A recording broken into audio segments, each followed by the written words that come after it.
પાદરા ખાતે ગણેશ મહોત્સવના આયોજકો સાથે મીટિંગ યોજાઈ. ખાસ વિસર્જન માટે તૈયારીઓ અને આયોજન અંગેની મીટિંગ યોજાઈ હતી. પાદરાના પ્રમુખ સ્વામી ટાઉન હોલ ખાતે પાદરાના ગણેશ મહોત્સવના આયોજક મંડળની મીટિંગ યોજાઈ હતી, જેમાં પાદરા નગરપાલિકા અને પોલીસ વિભાગ સાથે ગણેશ મંડળોના આયોજકો સાથે મીટિંગ યોજાઈ હતી, જેમાં વડોદરા ગ્રામ્ય નાયબ પોલીસ અધિક્ષક મિલન મોદી તથા પાદરા પોલીસ સ્ટેશનના પીઆઈ વીએ ચારણ તથા પાદરા નગરપાલિકાના ઉપપ્રમુખ તથા કારોબારી ચેરમેન તથા પાલિકાના સદસ્ય સહિત ગામના આગેવાનો, ભાજપના હોદ્દેદારો પણ ઉપસ્થિત રહ્યા હતા. મીટિંગના પ્રારંભ પાદરા નગરપાલિકાના સદસ્ય નયન ભાવસાર અને પરેશ ગાંધીએ કર્યું હતું. આ વર્ષે શ્રીજીનું વિસર્જન પાદરાના અંબાજી તળાવ ખાતે કરવામાં આવ્યું, જેની સમગ્ર વ્યવસ્થા પાદરા નગરપાલિકા દ્વારા કરવામાં આવશે, જે માટે પાલિકાના કર્મચારી અને સ્ટાફ પણ હાજર રહ્યો હતો. સાથે વિસર્જન માટે ટ્રાફિક વ્યવસ્થા અંગે ચર્ચા કરવામાં આવી હતી.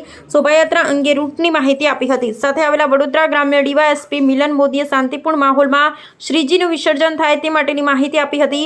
સાથે જનપ્રતિનિધિ અને વહીવટીતંત્રના સહકારથી શાંતિપૂર્ણ રીતે વિસર્જન થાય તેવી અપીલ કરી હતી. માતૃરક્ષા ન્યૂઝ ગોપાલ ચાવડા. આજરોજ પાદરા તાલુકા વિસ્તારમાં પાદરા શહેરમાં જે આગામી ગણપતિ વિસર્જનનું જે આયોજન કરવામાં આવેલ છે, એના ભાગરૂપે પાદરા પોલીસ સ્ટેશનના પીઆઈશ્રી ઉપરાંત નગરપાલિકાના હોદ્દેદારો તથા જનપ્રતિનિધિ ઉપરાંત અધિકારીઓ વહીવટીતંત્ર સાથે એક મિટિંગનું આયોજન કરેલું, જેમાં જે ગણપતિ વિસર્જનના જે આયોજકો છે એમની સાથે આપણે વિસ્તૃત ચર્ચા કરવામાં આવી, જેમાં વિસર્જનના રૂટ બાબતે, વિસર્જનમાં ટ્રાફિક મેનેજમેન્ટ, ક્રાઉડ મેનેજમેન્ટ ઉપરાંત તરવૈયા, ક્રેન વગેરે બાબતેમાં વિસ્તૃત ચર્ચા કરવામાં આવી. એમની જે કંઈ પણ રજૂઆતો હતી એ રજૂઆતોને ધ્યાને લીધી અને એનું વહીવટીતંત્ર તથા નગરપાલિકા સાથે સમાધાન થાય એ પ્રમાણેના પણ આગામી સમયમાં પ્રયત્નો કરવામાં આવશે.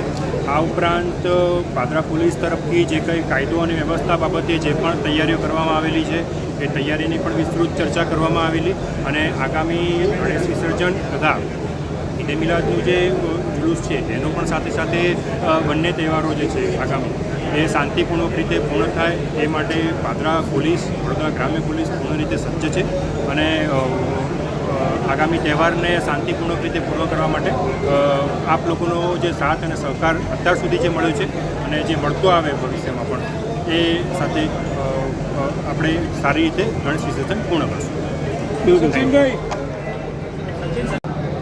અને પોલીસ સ્ટાફ અને જીઈબીની ટીમ દ્વારા આજે તમામ ગણેશ મંડળોની મિટિંગનું આયોજન રાખ્યું હતું, જેમાં શાંતિપૂર્ણ રીતે દર વર્ષે જેમ ગણેશજીનું વિસર્જન થાય છે અને નગરપાલિકા તમામ વ્યવસ્થા જે કરે છે એના ભાગરૂપે આજે એક ગણેશ મંડળોના આયોજકોનું મિટિંગ જે રાખી હતી એ સફળ રહી છે અને નગરપાલિકાએ તમામ એવી વ્યવસ્થા જે કરી છે કે નગરજનોને તકલીફ ના પડે. તરવૈયા હોય, બોટ હોય, તરાપા હોય, ક્રેન હોય, આ બધી અને ગઈ વખત જે નગરપાલિકાની ટીમ અને અમારા યુવા અને એવા ઉત્સાહી એવા ધારાસભ્ય ચૈતન્ય ઝાલાબાપુએ જે વચન આપ્યું હતું એ પ્રમાણે આ વખત અને દર વર્ષે પણ અંબાજી તળાવમાં જ વિસર્જન થાય, વિસર્જન થાય એ રીતે તૈયારી પૂરેપૂરી નગરપાલિકાની ટીમ દ્વારા થયેલી છે.